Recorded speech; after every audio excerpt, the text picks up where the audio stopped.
Wait. Oh, it's recording. We'll talk later. Sounds good. Okay, welcome everybody. Welcome to Creative Artrepreneur Panel. It's a pleasure to be with you all today, and it is really exciting to introduce to you our panelists for our May Artrepreneur panel. We have Arielle Cohen, Creative Director, Sydney Goldberg, UX Designer, and Rachelle McCoy, Digital Marketer. And so I am going to pass the mic to all of you to introduce yourselves. And you're going to answer the question, what does Artrepreneur mean to you? Passing the mic to Sydney. Thanks for being here today, Sydney. Hi, everybody. It's nice to meet you. My name's Sydney Goldberg. I am full-time professional UX writer for a big tech company. And as an entrepreneur, what it means to me is gaining projects that will basically keep growing your skills in a creative field. For me, that's user experience and writing. Might be something else for you, but basically making those connections, networking, and then being able to gain skills to add to your portfolio that ultimately helped me lead to my full-time job. Thanks, Sydney. Now I welcome Rachelle. Rachelle, passing the mic to you and answer the question, what does Artrepreneur mean to you? Hi everyone, as she said, my name is Rachelle, and what I do, I'm just the owner of Cultivate Studio, which is just a small space to help small businesses with marketing and PR. And what Artrepreneur means to me is, well, first off, I wanted to add that most of the time when we hear entrepreneur, we think of the hard people that are like, oh my gosh, we have to get through this, and all of those quotes that are kind of the same things, just different story. So when I think of an entrepreneur, I just think of a person who's creative and also knows how to get the job done, but in the same sense as I have the same motivation as anyone else. Thanks for sharing, Rachelle. Now passing the mic to Arielle and answer the question, what does Artrepreneur mean to you? Thanks, Drea, and thanks everyone for being here. My name is Arielle. I'm the Chief Executive Bunny at Bodega Bunnies, a new breed of creative agency. And to me, Artrepreneur means really dancing in both spaces of creative direction, design, and then operations, and thinking from a business-minded place, from that entrepreneurial place. Being able to own both sides and get that creative fulfillment while also thinking big picture of that direction that you want your business to go in. So straddling those lines, you don't have to pick one or the other. Artrepreneur is someone that is able to really leverage both sides of the brain. Thank you. That was so nice to hear. And we have a lot to get into. Super excited about our next question. So it's two-part. And you can answer however you'd like, just speak from the heart. And the two questions are, what do you do to keep yourself motivated and interested in your work? And were you ever discouraged? And if so, how did it affect your creativity? Passing the mic to Rachelle. Oh, I'm sorry. Passing the mic to Arielle. That's okay. I can share. Rachelle can go first if you like. The answer, yes, absolutely. Of course, I felt discouraged at times in my career. The biggest thing is when you find something that you love, that you're passionate about, it should come naturally. That motivation, that inspiration should be something that, of course, there's moments of any job, of any industry that are difficult and will push you to, your limit. But I really believe that motivation, if you're doing some, or if your career or job right now is something that you are asking yourself that, I would challenge you to say, maybe that's not the right industry for you, or you're not on the right path to doing something that actually feeds your soul. I would say seeking comfort in others, of course, your peers of other business owners, it may be someone in your same industry or just someone that can relate to you in some way. That's what is so wonderful about this community is, we can leverage each other and seek comfort in that way. And if it's a longer term battle of finding that motivation, I would suggest maybe you need some soul searching to really get in aligned and in tune with what is your gut telling you, because those feelings inside, your body knows sometimes way before your brain. So I would really champion asking yourself, no one else, what is it that you want? And what does happiness mean to you? I love that. Soul searching. Absolutely. Thank you for sharing that. I feel like there's so much to learn within that answer. Passing the mic to Sydney, what do you do to keep yourself motivated and interested in your work? And were you ever discouraged at some point? And if so, how did it affect your creativity? Sure. So I definitely like to tell this story to people because even when I'm interviewing and whatnot, or when I was interviewing. So the first time, well, not the first time, but a time where I was really discouraged, and I feel like a lot of people could relate to this, was when the pandemic started. I had a position as a marketing copywriter. I'd been a writer my whole life. I loved where I worked, everything. And because of the pandemic, I was laid off, looked 9 months for a position in my field. It went nowhere. It just was not a good market for job seekers. And what ended up happening was I said to myself, for my self-care as well as my professional career, like, this is not working. Like, I need to try something new. And it needs to be like well, not necessarily a drastic change, but there needs to be a change. Like, this is not going to like keep going how it's going to go, or my self-care and my mental health are just going to be ruined, which your health, I want to say, is the most important thing that should be like, prioritized in your life.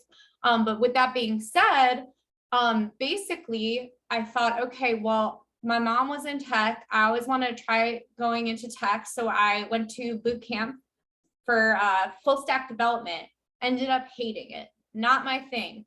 And then so I said, okay, this is not for me, but I still want to stay in tech. Let's go to user experience. And I went to a user experience boot camp, which is completely different from what I was doing.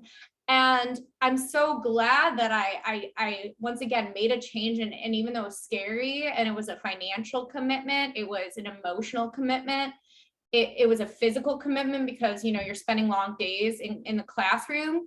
I'm so fortunate that it helped me creatively get back to where I started, which was writing. And now, being able to do something I love, like being full-time, starting as a part-time, but full-time UX content designer and writer. Like, that's my dream job, but that would have never happened if I didn't stay motivated to try new things and learn new skills.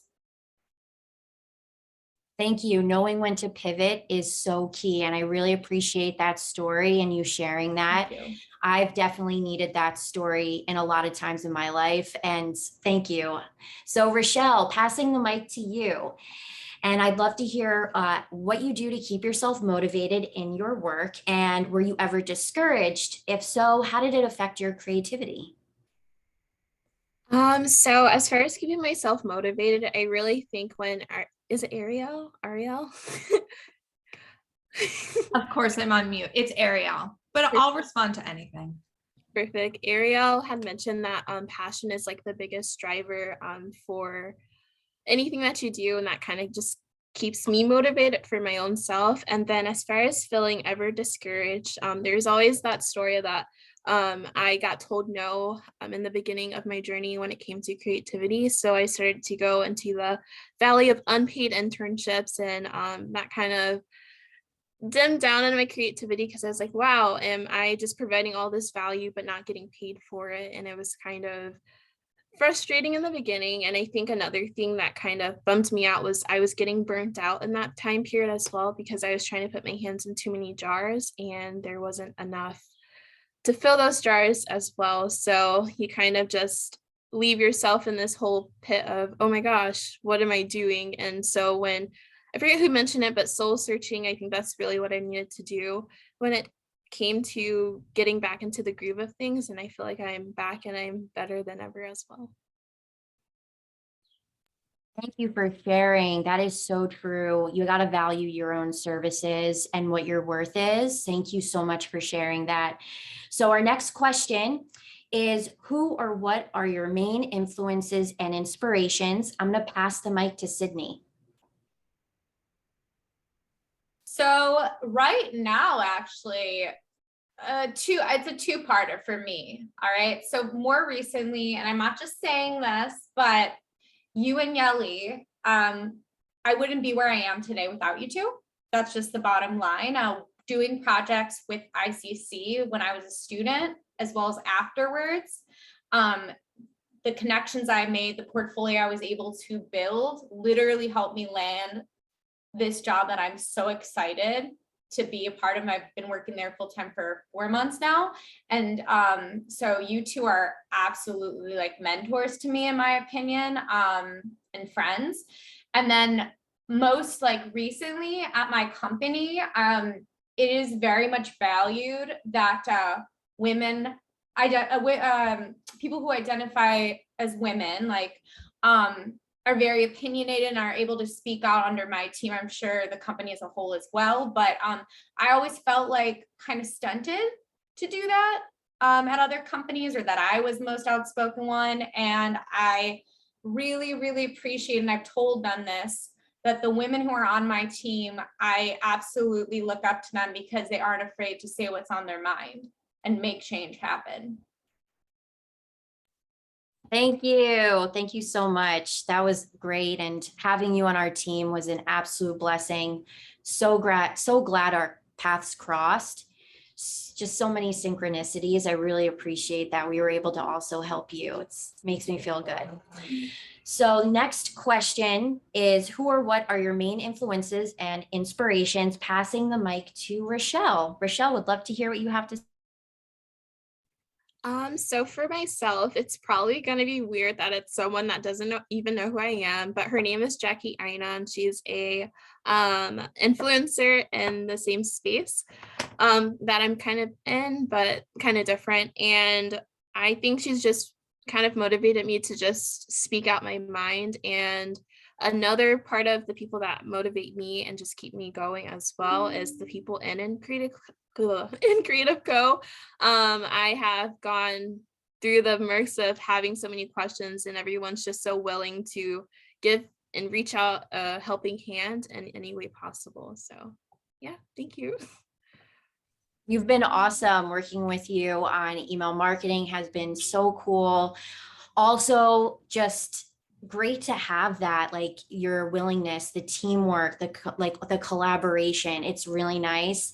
And give that influencer a shout out, like reach out, send an email, make a connection, do some sort of like cross collaboration. Definitely. I love that. And next is Arielle. So passing the mic to Arielle to hear who or what are your main influences and inspirations. So I told you my answers were a little bit abstract. My biggest sources of inspiration truly are Mother Nature. Every time I go outside for a walk, like it gives me all the warm feels. I love nature, architecture, art history. I'm very big on shadows, shapes, textures. I find a lot of inspiration in that. And then from more of a marketing perspective, or just personally, really just what's happening culturally, at any given time. I'm very tapped in just for my own desire. So that naturally influences kind of the directions that I go. But I say all of this is I've learned I grew up and still am, I'm an athlete. So that competitiveness within me, when I see others, of course, I want us all to win, but I can't help feel competitive when I look at someone else, especially in my industry, or like a creative that's reached certain milestones before I have. And I'm like, oh, like I want to do that. Okay. So I found that keeping my eyes on my own paper is like, again, realign, stay in tune with what the things are that feeds my soul. I sound so heady as someone that now lives in Los Angeles, but I love it.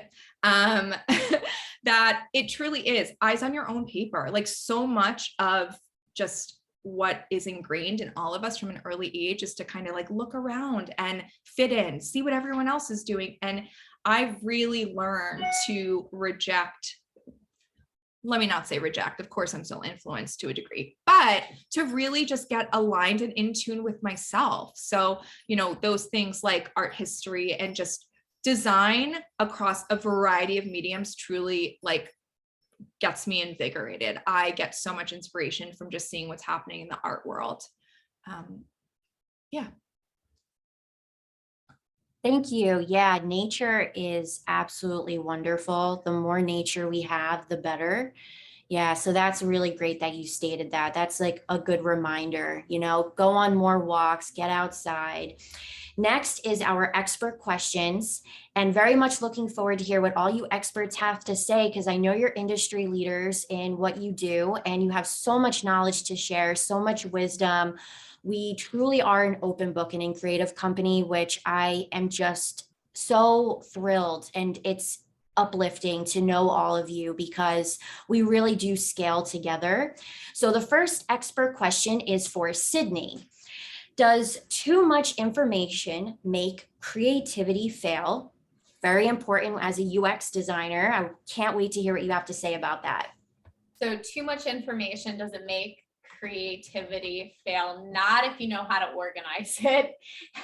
It's all about organizing that information and being able to take trends from it and apply it to whatever project you are in. Now, something I recently learned is that when you feel like you're inundated with too much information or too little information, ask questions. As a UX writer and a UX designer, I have been told many times by my team leads, my senior principal writers, ask more questions. That's like 80% of my job. So you ask those questions, of course, they're going to be educated questions based on what so-and-so said, either if it's like, in a client exploration, if you're thinking of taking on a client, or, if it's an internal stakeholder, like a team member, like don't forget and don't be scared to ask questions. And that should help you kind of sift through and organize the, flood of information or the drought of information coming your way. Thank you. That was so insightful. Could hear like all of your expertise just like oozing out of that. Like you've got to be organized. And if you're not, you're doing it wrong. And talk to Sydney. So I'd love to also hear how you see yourself in your work. Do you see yourself in your work? And do you think others see you in your work? Yes, I definitely do. I think one cool thing about that I'm good at, even though I still get to be me, but in my job in particular, any type of writing position or design position, whether it's UX or not, you have brand guidelines to follow. That extends whether you're doing freelance full-time or anything above, you have that creative freedom. However, you have some structure. And so I feel like, yes, I come across in my work. However, I do have some structure behind that and some guidelines I need to follow. I'm actually going to flip it and say, I feel like I shine through my work ethic and through my work relationships. That's really where I'm told, like, okay, Sydney, like, this is what I like about you. Like, you deliver quickly, or you are curious to learn. Does that make sense? Definitely. And I've seen that. So it totally aligns. Yeah, that's great. Thank you so much for sharing. Next up is Arielle. Arielle's the expert in creative direction. And I'm very excited to hear about, what do you consider to be your greatest accomplishment in creative direction? It's not about a specific project or, a career milestone. I would say my greatest accomplishment is truly being that I can own that title now confidently.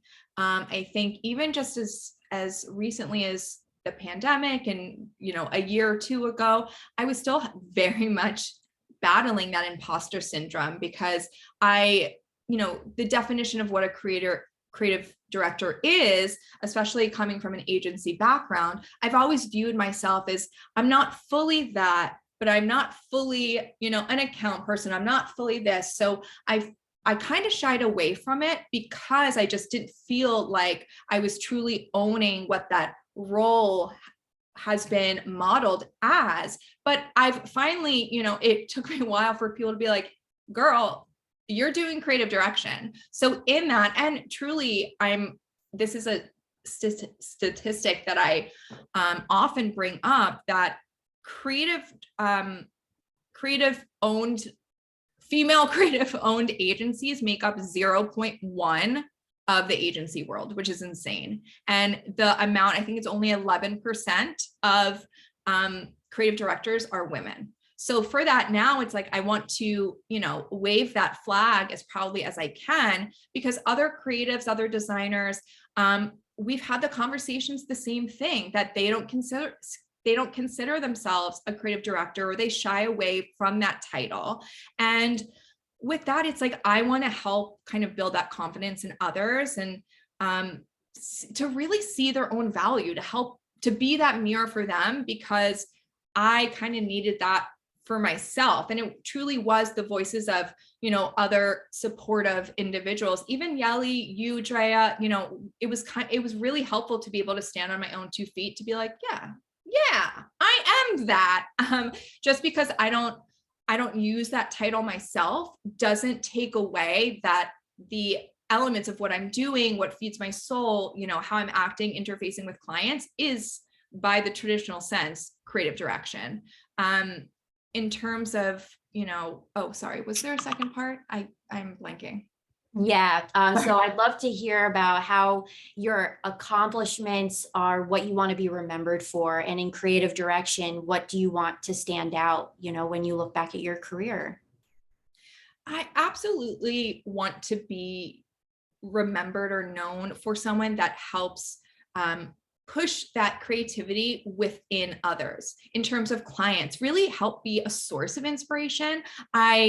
Without sounding like a crazy person, if I could help be a source of light to spark something in others, that to me actually brings me joy. It's not so much being like wanting to have to own everything about it and get the credit. I love that I can make others, and I actually get really excited collaborating, or being in a design roundtable, when we start getting into that flow and people start bouncing ideas and we're all working and vibing, it literally, the energy feels amazing in that moment, and everyone's nodding their heads. I know we can all relate to that feeling. So being a great leader, really being an inspiration, and someone that people truly enjoy working with. I want to have a reputation that people, when I'm not in the room, people only have good, positive things to say, that I am fair, I'm a great leader. I, help motivate others. So those are kind of the things to me that I feel like would be, the most important things to be remembered for. I love that. That is so ideal to keep like my own sights on, what really matters, lifting other people up. I think all great leaders, creative directors, those paramount, just powerhouses in the industry, they lifted people up and people remembered them for that. And it's such a endeavor to do that. That takes an entire career. So thank you for sharing that. And Rachelle, you're next. So your expert question, I'm super excited to hear what you have to say. Which of your creations gives you the most pride and satisfaction? So I don't know if this is necessarily a creation, because I'm not the outer source that creates people. But I think every single person that comes to me, or every single woman that comes to me, and doesn't know exactly what to do with their vision, I just take pride in being able to open that vision up to them. Because as an introvert myself, I think when people come to us creatives, they're kind of introverted in their own vision. They're like, oh my gosh, I don't know exactly what to do with this. Or they just make themselves feel like really, really small. So being able to like open it and give them all these different avenues. If you can go this direction, you can go this direction. I think that's kind of the biggest, success or satisfactory that I can take from any client that I've had, or any person that's even helps me with projects as well. I love that. Thank you for sharing. There's so much satisfaction in helping someone realize their own vision. I think that's super beautiful that that's what you strive for. That's how you're satisfied. And I'd love to know if there is anything that you haven't done yet that you feel compelled to achieve in your near future. I think I really want to have not a musical like festival like Coachella or anything, but be able to have like a creative festival where a whole bunch of us just come together and kind of just have that creative roundtables, all of those different ideas, and maybe connect with other people, just kind of like Culture Con or all these other events, but make it more women in that space. I love that, especially because when we all get together, we bounce around ideas and the empowerment and the inspiration just multiplies. So much is possible when we get together. We really like feed ourselves, and then in turn our cup overflows, everyone's sharing. I think that's really the essence of In Creative Company, and having a festival that does that is such a beautiful idea. I do have a hot seat question for all of you to just like round table answer. Let's say someone feels really stuck right now. They maybe want to be creative or they're not being creative enough. Where should they start? How can they get unstuck? I feel like we have all encountered these creative blocks, and it's tough to be in that position. What would be your advice to them if you were your friend and you're just talking? You're gonna laugh at me, but like I have something very simple. Honestly, a big source of creative inspiration or even staying informed is through TikTok. Literally searching anything you're interested in or want to know more about TikTok. A perfect example of this is I never knew anything about investing. It's very scary to me. And as professionals, and also as women, a lot of times we don't talk about it with our friends or our bros. You know, we don't know much about it. Not everybody, but anyways, through TikTok and through a podcast, also podcasts as well. I learned about Tori Dunlap, who is the podcast and TikTok creator, content creator. It's called For Her First 100K, and it's all about, you know, basically smashing the patriarchy through investing and how that's ultimately the biggest form of protest. And so, yeah, I made my first investment yesterday. So I'm very excited about that. And I wouldn't have known anything about it if it wasn't for TikTok and podcasts. I love that. Way to go, TikTok and podcasts. What a shout out. That is such an inspiration just to like continue learning and find more things. Who else wants to throw their hat in the ring? What would you say if someone felt super stuck? Go ahead, Rachelle.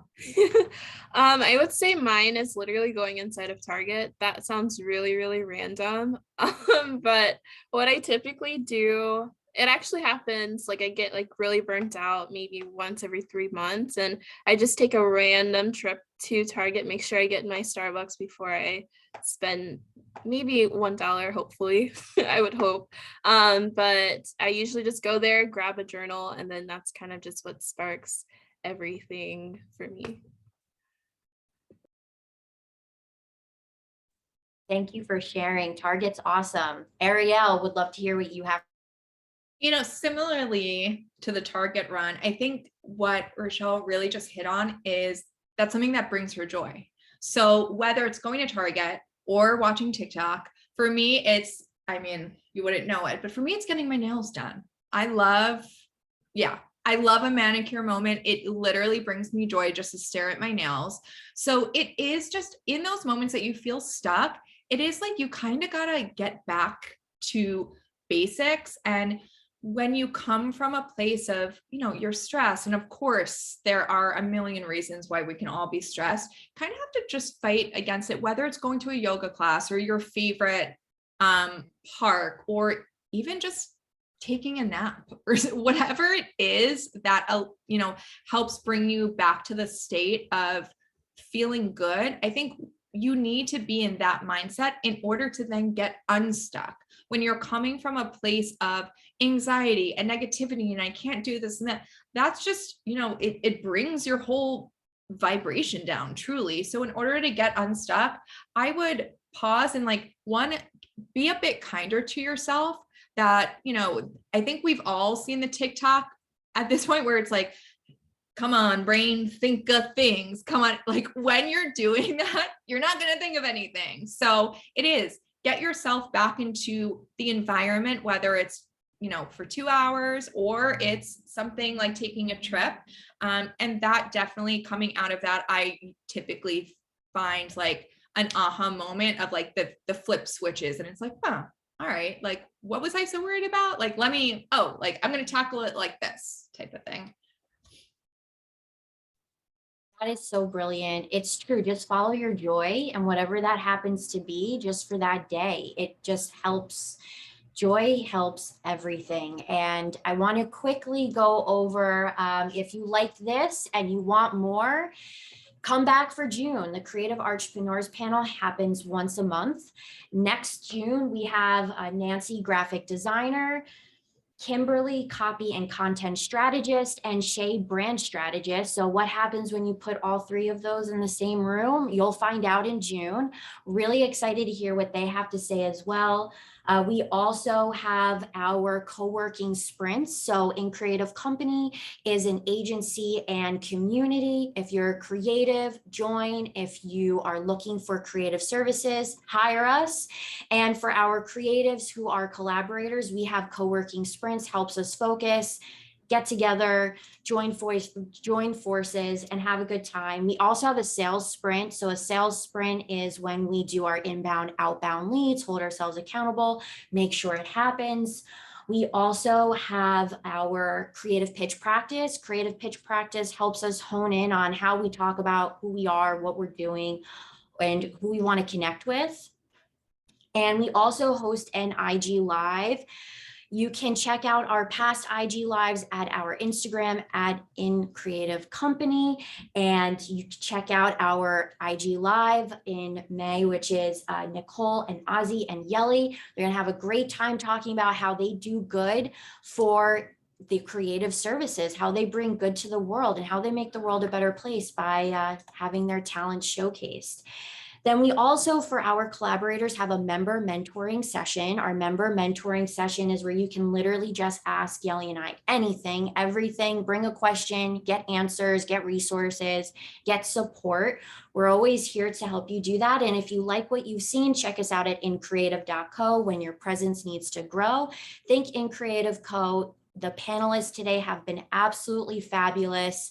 I really appreciate your time, sharing your expertise, sharing your knowledge, being open to this conversation, bringing your full self. It's been a great time and I appreciate you. I appreciate you and everyone else here. Thank you guys for being here with me and for having me. Same. Thank you so much for everything. This was amazing. I would say the same thing, but everyone's kind of said it. So your voice matters too. You can say it again. Yes. But thank you.